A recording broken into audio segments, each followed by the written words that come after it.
오늘 성경 말씀, 오늘 본문 말씀은 우리가 잘 알고 있는 오병이어의 말씀입니다. 오병이어의 말씀 속에서 우리는 세 가지 믿음의 시선에 대해서 우리가 함께 말씀을 나눠보려고 해요. 오늘 말씀 읽은 본문에 앞서서 14장 1절에서 12절까지의 말씀은요, 헤롯 왕의 생일잔치가 벌어지는 궁 안에서에 있었던 일입니다. 잔치 자리에서 어떤 일이 일어났냐? 바로 세례 요한을 참수하는 일이 일어납니다. 요한의 제자들이 참수하여 죽은 요한의 시체를 가져다가 장사하고 예수님께 이 소식을 알려요.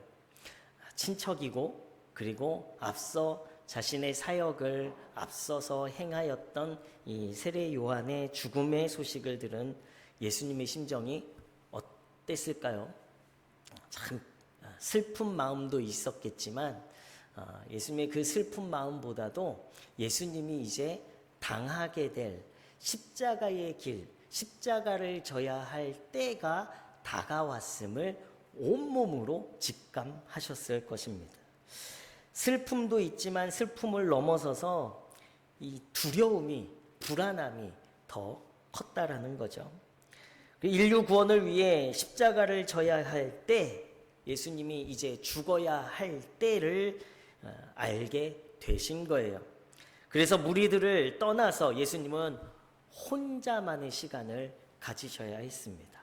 그냥 단순히 하나님께 기도하러 가신 것이 아니라 그 두려움과 이 불안감을 이겨내시려 온몸으로 이 걱정과 염려와 근심을 가지고 하나님을 만나야 될 시간이 필요하셨던 거예요. 그래서 사역을 멈추고 예수님은 배를 타고 혼자 나아가셔서 그곳에서 하나님께 기도하고 하나님과 대화의 시간을 갖게 됩니다.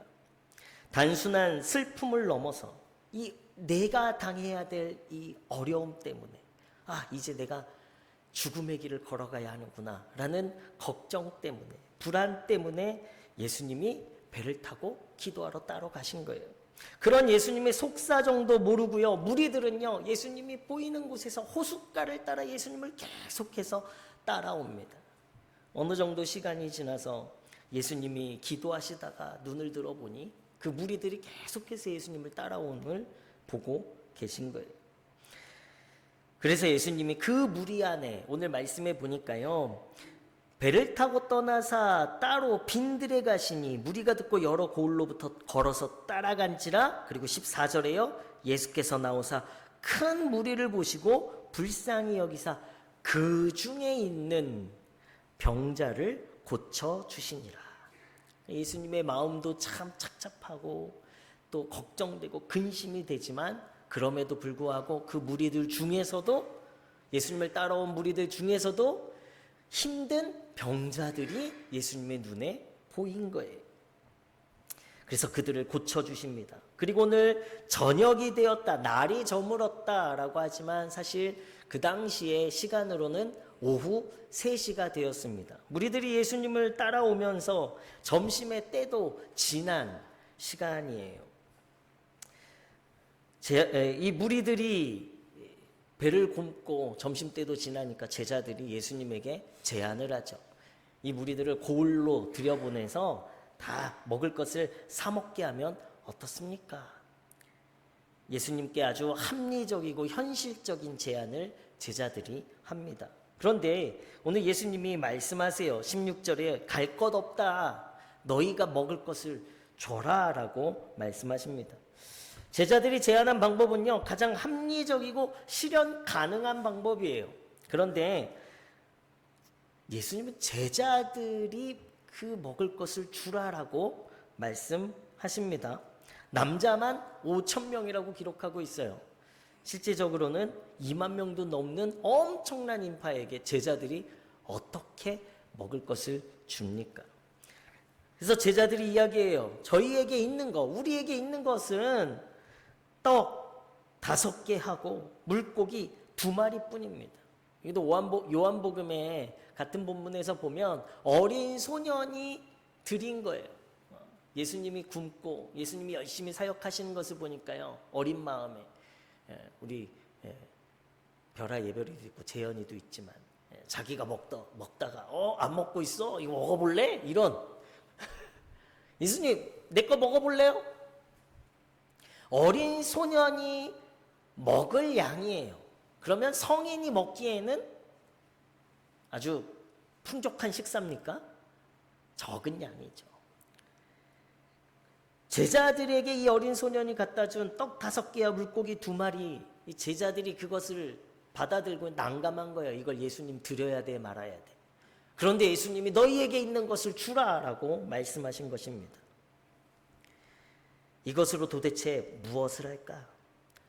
제자들의 생각에 예수님이 참 대책이 없으시네. 세상 물정 모르시네. 이렇게 생각을 하겠죠. 제자들이 보는 것 그리고 예수님의 시선은 다릅니다. 우리도 우리 인생을 살아가면서 우리는 수많은 것을 바라보며 살아가요. 때로는 통장의 잔고를 바라보고 살아가고요. 내 건강 검진의 결과를 바라보고 한숨 쉬기도 합니다. 자녀의 성적을 바라보면 더 큰 낙심과 좌절의 마음이 있기도 하죠. 직장의 상황이나 또 관계의 문제를 바라보면요, 바라보고 싶지 않아요. 차라리 그냥 내가 외면하고 살아가는 게 더 편하지. 뉴스를 보면 어려운 경제 소식들만 보게 되고요. 급변하는 세계 정세 속에서 불안한 미래를 우리는 염려하고 살아갑니다. 교회를 보면 점점 사람들은 줄어든다라고 보여지고요. 우리 가정을 보면 해결되지 않는 문제들이 계속해서 보여져요. 우리 자신을 바라보면 우리가 가진 것보다 우리에게 없는 것이 먼저 보여지죠. 제가 거울을 바라보면 나는 왜 이렇게 생겼을까? 네. 요즘 들어선 좀 키가 한 10cm만 더 컸어도 이런 생각들이 너무나 많이 들어요. 그런데 우리가 알아야 하는 것은요, 우리가 무엇을 바라보느냐로 우리의 삶이 달라진다라는 거예요. 문제를 바라보면 두려움이 커지고 우리의 부족함을 바라보면요, 우리는 포기할 수밖에 없습니다. 우리 환경을 바라보면 우리는요, 원망과 후회밖에 할 수밖에 없어요. 그런데 하나님을 바라보면 우리에겐 믿음이 생깁니다. 하나님의 능력을 바라보면 기대와 소망이 생깁니다. 오늘 본문이 바로 예수님과 우리의 시선의 차이를 보여주고 있는 거예요. 예수님도 걱정이 있으셨습니다. 아까도 말씀드렸죠. 세례 요한이 죽게 되면서 이제 예수님에겐 십자가가, 죽음이 기다리고 있었어요. 이러한 두려움과 걱정, 내 안에 내가 이제 해결하고 감당해야 될 그 무거운 짐이 우리 예수님 안에 있었음에도, 그래서 그것을 해결하고자, 그 무거운 마음을 내려놓고자 혼자 기도하러 가셨습니다. 그런데 무리들은 그런 예수님을 가만히 두지 않고 계속해서 예수님을 따라다녀요. 예수님이 당장 죽음을 걱정하셔야 함에도 무리들의 가운데, 따라오는 무리들 가운데 병자들에게 예수님이 주목하십니다.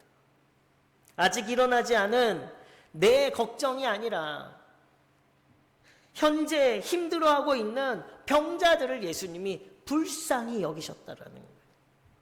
우린 자기애가 참 강해요. 오늘 내가 문제 당하고 있으면요, 다른 사람 보이지 않아요. 내 문제가 제일 큰 것 같아.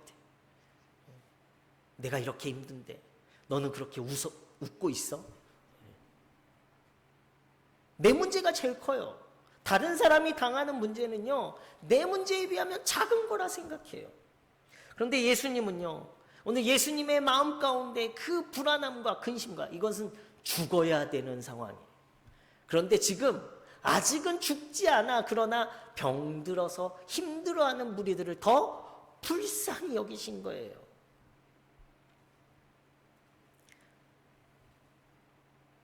성도들이 바라볼 믿음의 시선은요, 내 염려, 내 걱정을 보는 것이 아니라 현재 지금 내 옆에서 아파하는 우리 이웃을 바라봐야 돼요. 이것이 믿음의 시선, 첫 번째 시선입니다. 긍휼의 시선이에요. 그런 중에 제자들이 식사 문제를 또 걱정해요. 합리적이고 현실적으로 문제를 해결할 방법은 예수님께 제시한 그 방법이에요. 제자들이 보는 것은 바로 우리가 해결할 수 없는 문제이기 때문에 우리가 책임지는 것이 아니라 그 책임은 누구에게요? 각자 사람들에게 있는 거지라고 생각을 합니다. 먹을 것이 없습니다. 돈이 없습니다. 시간이 없습니다. 방법이 없습니다. 그래서 현실적으로, 이성적으로는 이 방법밖에 없어요. 우리 삶에서도요, 우리는 문제를 바라봅니다. 안 됩니다. 어렵습니다. 부족합니다. 맞아요. 현실적이죠. 이성적이고 합리적이죠. 사실상 그것을 내가 하려고 하면 그것은 내 책임이 되어져요. 그러나 내 책임 안에서 내 문제만 바라보고 있는 것은요, 믿음이라고 할 수 없어요. 믿음 없어도 할 수 있는 일이에요. 세상에서 다 하는 일이에요. 그러나 내가 문제가 있어도 믿음의 사람은요, 내 문제가 아니라 이웃의 아픔을 바라보고 내 책임이 아니라 다른 사람에게 책임을 전가하는 것이 아니라 그것을 어떻게 해요? 우리 모두의 책임으로 함께 떠안는 것이 성도들, 구별되어진 성도들이 가져야 될 시선이라는 거예요. 예수님이 너희가 먹을 것을 주라 말씀하시니까요, 제자들은요 다시 자신들의 것을 계산하기 시작합니다. 제자들의 시선은 늘 자기에게 있어요. 내 안에 있어요. 제자들이 계산해 보니까요, 우리에게 있는 건 떡 5개하고 물고기 2마리뿐입니다. 그러나 이것으로 무엇을 할 수 있습니까? 할 수 없습니다. 어린 소년이 먹기에 또 부족한 양이에요. 그때 예수님이 말씀하시죠. 18절 말씀에 보면요, 그것을 내게 가져오라 이렇게 번역이 되어 있는데, 여기에 호대라는 단어가 번역상 빠져 있어요. 이 호대라는 단어는 여기라는, 지금 누가 있는 여기입니까? 예수님이 계신 여기, 내게로 가져오라 예수님이 말씀하십니다. 제자들에게 예수님이 야, 그러면 더 구해봐. 다른 사람들 다 도시락 갖고 있는 사람들도 있을 거야. 더 구해와봐. 너희들이 마을로 가서 어떻게 해서든지 먹을 것을 구해와봐. 이렇게 예수님이 말씀하지 않으셨어요. 방법을 찾아라 하지 않으셨습니다. 예수님은 뭐라고 말씀하십니까? 그냥 여기 너가 할 수 있는 거는 여기 내게로 가져와. 너가 할 것은 그것뿐이야 라고 말씀하시는 거예요. 예수님은 부족한 것을 책망하지 않으셨습니다. 대신에 예수님이 계신 자리로 가져오지 않은 것을 안타까워하시는 거예요. 우리는 자꾸 계산해요. 이 정도로 뭘 하겠어? 내 능력은 이것뿐인데, 내 나이가 많은데, 내 건강이 약한데, 내 형편은 어려운데, 현실이 이런데 하고 어떻게 해요? 포기해버려요. 내게 가진 것이 조금이라고 있다 할지라도 그것을 어떻게 해요? 무시해버립니다. 없는 것 취급해요. 그런데 예수님께 중요한 것은요, 우리가 가진 것, 우리의 능력이 아니라 누구에게 가져오느냐, 어디로 가져오느냐가 중요한 거예요. 어디로, 누구에게 가져가야 합니까? 예수님이 계신 그곳, 그 자리에 가져가야 하는 거예요. 작은 것이 능력의 예수님이 계신 손에 들려진 그 순간에 그 안에서 기적이 시작되는 거예요. 믿음의 시선은 두 번째는요, 내 능력, 내 한계, 내 약점을 바라보는 것이 아니라 우리는 무엇을 바라봐야 합니까? 예수님의 능력의 손을 바라봐야 할 줄로 믿습니다. 제자들이 예수님께 떡 5개와 물고기를 가지고 왔어요. 그리고 18절 말씀해 보니까요, 예수님이 다 무리를 잔디에 앉히시고요, 그리고 그 작은 것, 2손에 그냥 다 들 수 있는 양이에요. 이 양을 들고 오늘 말씀에 뭐라고 기록되어 있습니까? 하늘을 우러러 축사하셨다라고 기록되어져 있어요. 우러러라는 단어는요, 존경의 의미로 올려다보는 행동이에요. 그리고 또 감사나 도움을 구할 때 쓰는 단어로 우러러라는 단어를 사용했어요. 바로 우러러 보았다라는 것은요, 도움을 구하는 시선, 그리고 내게 손에 들려진 것에 감사하는 시선이에요. 예수님이 당신의 손에 지금 들고 있는 것이 턱없이 부족하고 적은 것이었지만 예수님은 그것에 실망하지 않고요, 하늘을 우러러보며 도와주실 그 하나님을 기대하며 그 하나님의 풍성함에 감사하고 계시는 거예요. 우리는 우리의 가진 것을 바라볼 때 늘 실망하고 부족해해요.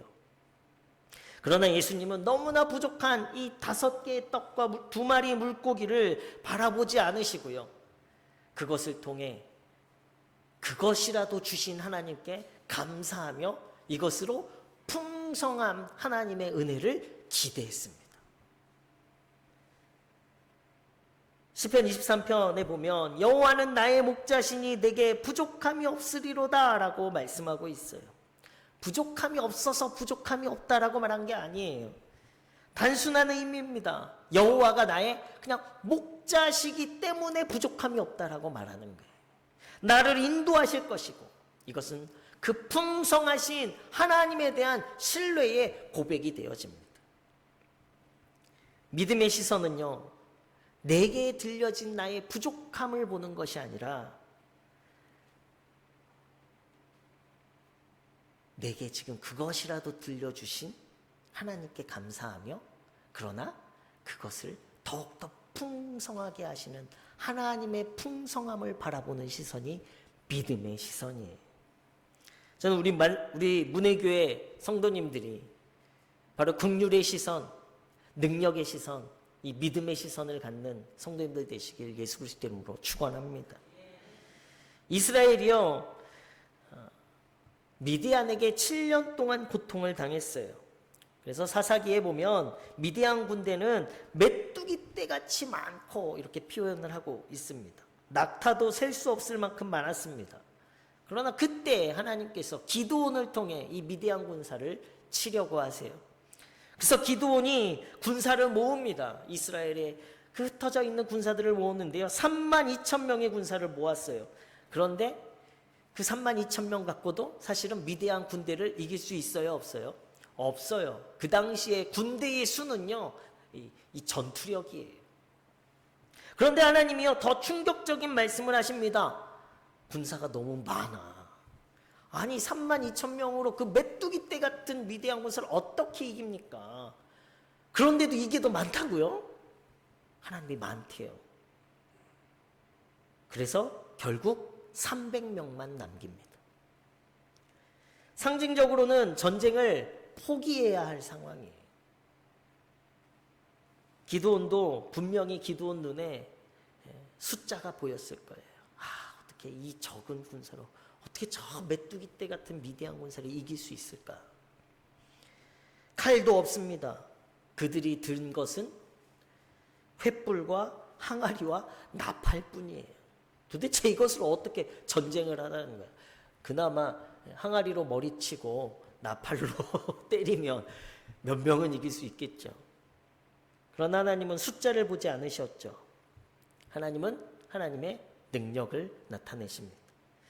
사사기 7장 2절 말씀에 보면요, 이스라엘이 나를 거슬러 스스로 자랑하기를 내 손이 나를 구원하였다 할까 함이라. 32,000명 갖고 만약에 전쟁에 승리했으면 야, 우리가 전쟁 잘한 거야 라고 생각할까라는 거예요.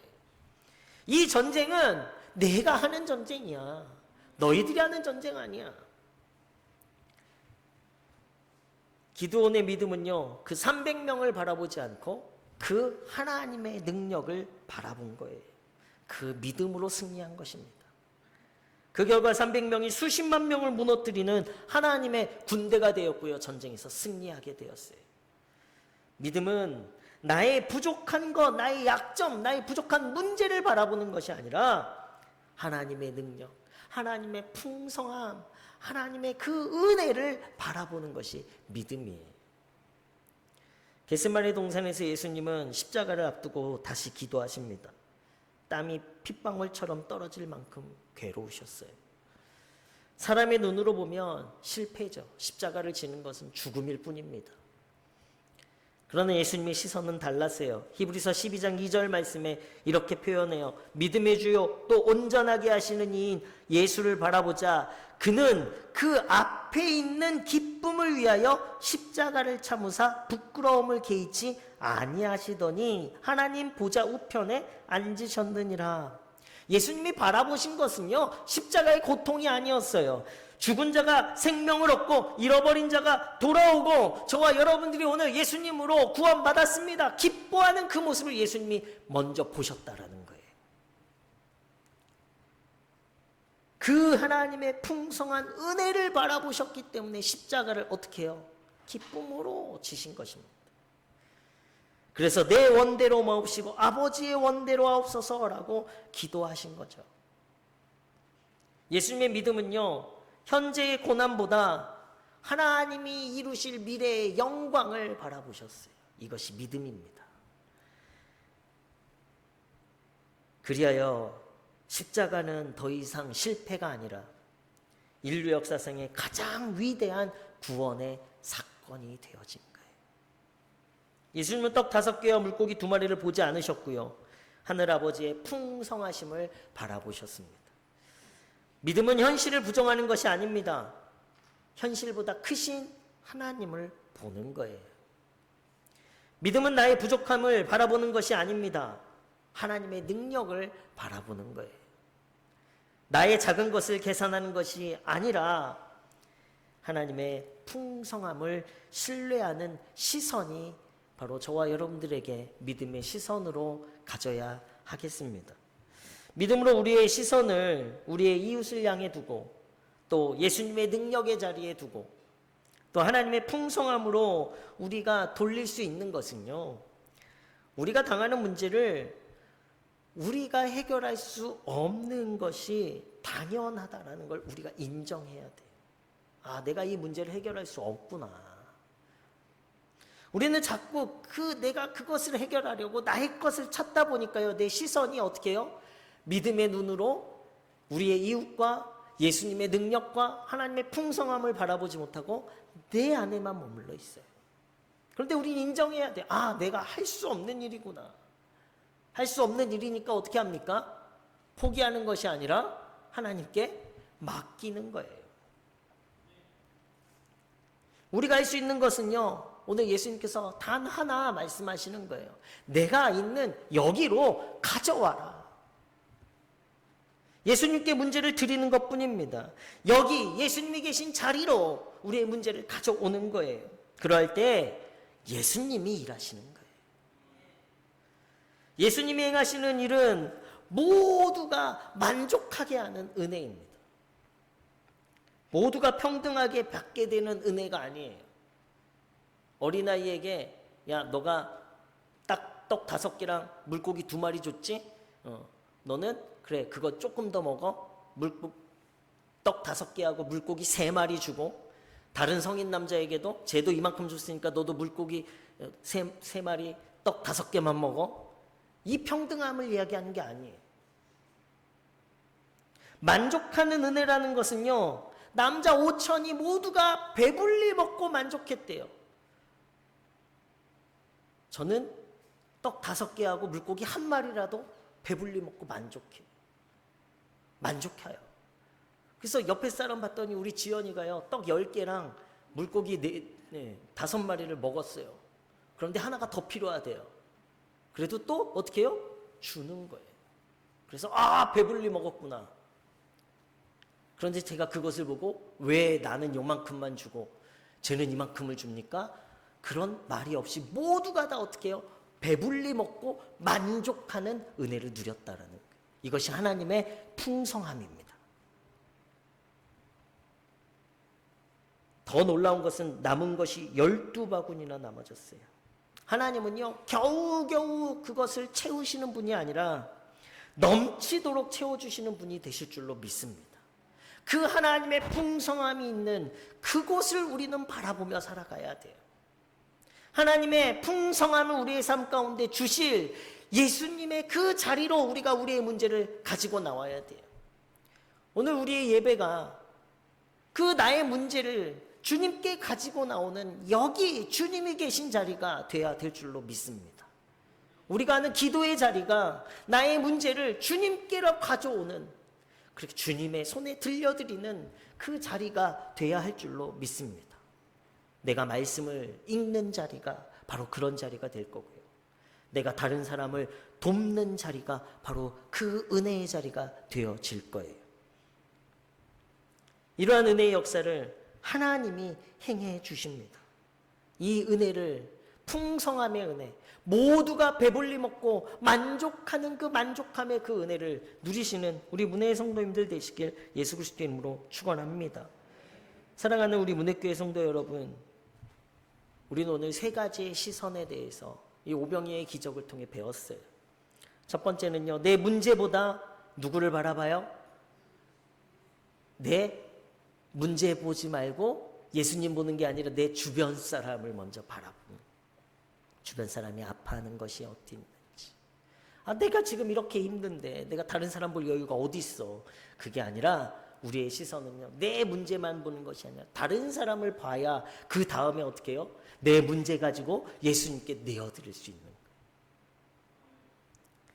또 두 번째, 내 한계, 내 자금, 내 연약함이 아니라 예수님의 능력을 바라보시길 바랍니다. 세 번째는요, 내 부족함보다 무엇을 바라봐요? 하나님의 풍성함을 바라보시기 바래요. 우리가 할 일은 많지 않습니다. 기적을 만드는 것은 내가 하는 일이 아니에요. 나의 책임이 아니에요. 예수님의 능력입니다.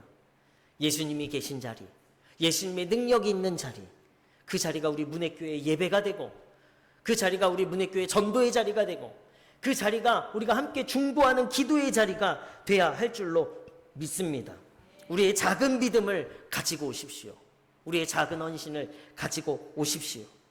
여러분들의 작은 순종을 주님 앞에 내어 드리십시오. 여러분들의 작은 눈물을 가지고 오십시오.